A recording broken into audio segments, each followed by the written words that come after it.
सुगंधा, माँ बाबूजी की जरूरत का थोड़ा बहुत सामान पैक कर दो। बाजार से लौटा विवेक हड़बड़ाहट में बोला, जबकि माँ बाबूजी बाहर ही बैठे थे। इधर कई दिनों से उन्हें विवेक कुछ चिड़ा चिड़ा सा लग रहा था। क्यों, क्या कहीं जा रहे हैं माँ बाबूजी? सुगंधा ने प्रश्नवाचक निगाहों से विवेक की ओर देखा। हाँ, कल सुबह ही उनको वृद्धाश्रम छोड़ने जा रहा हूं। मैंने सारी कागजी कार्रवाई पूरी कर ली है। मैंने आपसे कितनी बार कहा कि मेरे रहते माँ बाबूजी वृद्धाश्रम नहीं जाएंगे। विवेक की बातें सुनकर सुगंधा एकदम से बिफर पड़ी। तो क्या उन दोनों की देखभाल का जिम्मा सिर्फ मेरा ही है?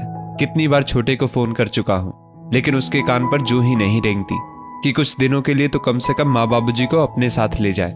उसको अपनी जिम्मेदारी नजर नहीं आ रही, जबकि इन दोनों के ही इलाज में कितना ज्यादा रुपया खर्च होता है। वाह विवेक, माँ बाबूजी तो आपके भी है। अगर आप थोड़े दिन ज्यादा सेवा कर लोगे तो कुछ बिगड़ नहीं जाएगा।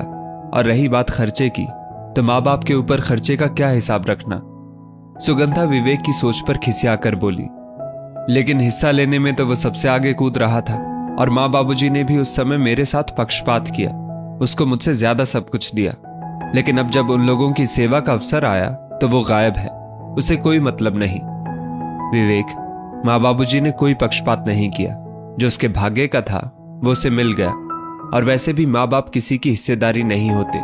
ये तो हम लोगों के लिए सौभाग्य की बात है कि उनकी सेवा हमारे हिस्से में आई। फिर जब उनकी सेवा से मैं पीछे नहीं हट रही तो फिर तुम क्यों परेशान हो? 4 दिनों बाद जब हमारे बच्चे बड़े होंगे तो वो भी हमारे साथ तुम्हारी देखा देखी यही सब दोहराएंगे। फिर मत रोना कि बच्चों ने हमारे साथ ऐसा क्यों किया। माँ बाबूजी को वृद्धाश्रम भेजने से पहले बहुत अच्छी तरह से सोच लेना विवेक। सुगंधा के शब्दों में उसके सास ससुर के लिए बहुत दर्द था। ये तुम्हारी फिलॉसफर वाली बातों का मेरे ऊपर कोई असर नहीं पड़ने वाला। मैंने निर्णय ले लिया है बस। अब कल सुबह मैं इन्हें वृद्धाश्रम छोड़ने जा रहा हूं। इतनी बार कह चुका हूं छोटे से, उसका भी कोई फर्ज है कि नहीं? विवेक, दुनिया कहती है कि हर बहू अपने सास ससुर को यदि माँ बाप समझ ले तो सारे वृद्धाश्रम बंद हो जाए।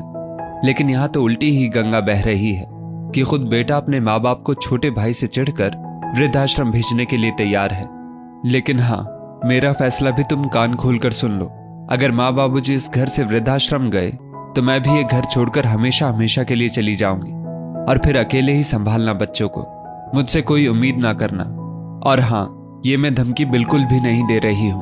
अपने निर्णय पर अटल रहूंगी। तुम मेरी पत्नी होकर मुझे ही धमकी दे रही हो। ऐसे ही तुमने मेरा जन्म जन्म तक साथ निभाने का वादा किया था। एकदम से विवेक गुस्सा हो उठा। विवेक, पत्नी तो तुम्हारी मैं तब बनी जब माँ बाबूजी ने तुमको जन्म दिया। माँ बाप भगवान के समान होते हैं। उनकी सेवा का अवसर बड़े भाग्य से मिलता है। बिल्कुल सही कहा जाता है कि माँ बाप 4 बच्चों को पाल लेते हैं, लेकिन 4 बच्चे मिलकर उन माँ बाप को नहीं पाल पाते। और रही बात जन्म जन्म तक साथ निभाने की, तो मैं तुम्हारे किसी भी गलत निर्णय में तुम्हारा साथ बिल्कुल भी नहीं दूंगी। बल्कि मुझे तो तुम्हारी बातें सुन सुनकर तुम्हारे ऊपर बहुत ज्यादा गुस्सा आ रहा है। छी, कैसी औलाद हो तुम। भगवान ना करे तुम्हारी इन बातों का साया मेरे बच्चों पर पड़े। सुगंधा के दिल में गुस्से के साथ साथ बेहद दर्द भी था। सुगंधा का यह निर्णय सुनकर कि माँ बाबूजी के वृद्धाश्रम जाते ही सुगंधा भी ये घर छोड़कर हमेशा के लिए चली जाएगी, क्योंकि विवेक तो सुगंधा के बिना एक पल भी नहीं रह सकता। और ये चली जाएगी तो बच्चों को कौन पाले पोसेगा और कौन घर संभालेगा? विवेक तो एकदम से जैसे जड़ हो गया। आखिरकार उसे अपना निर्णय बदलना ही पड़ा। लेकिन आज सुगंधा को अपने निर्णय पर बहुत गर्व हो रहा था, और बाहर बैठे माँ बाबूजी का सीना भी अपनी बहू की बातें सुनकर गर्व से चौड़ा हुआ जा रहा था। लोग शायद गलत ही कहते हैं कि बहू के आते ही बेटा पराया हो जाता है। यहां तो बहू ने ही बेटे को पराया होने से बचा लिया, और तो और उसने हम लोगों को बेघर होने से बचा लिया। दोस्तों, इस स्टोरी को लेकर आपकी क्या राय है? नीचे कमेंट करके जरूर बताइएगा। और ऐसी ही और भी बेहतरीन वीडियोस के लिए हमारा पेज जरूर फॉलो करें। धन्यवाद।